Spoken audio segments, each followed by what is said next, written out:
రైతులపైన హత్యాయత్నం కేసు 40 మంది పైగా ఎఫ్ఐఆర్ 17 సెక్షన్లు నమోదు 12 మందికి రిమైండ్ జిల్లా జైలుకు తలరింపు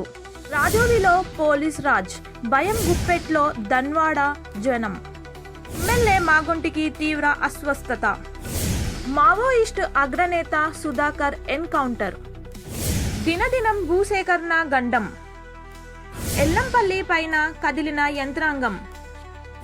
డాలస్లో తెలంగాణ గుండె చప్పుడు హనుమాన్కొండ పట్టణంలోని రెడ్డి కాలనీలో 3 నెలల రేషన్ బియ్యం కోసం ఎండలో క్యూ లైన్లో నిలిచిన లబ్ధిదారులు ఇరిగేషన్లో పైలవీరుల జోరు కుక్కును బెదిరించిన మాస్క్ మిడిల్ క్లాస్ జాబులపైనే ఏఐ పిడుగు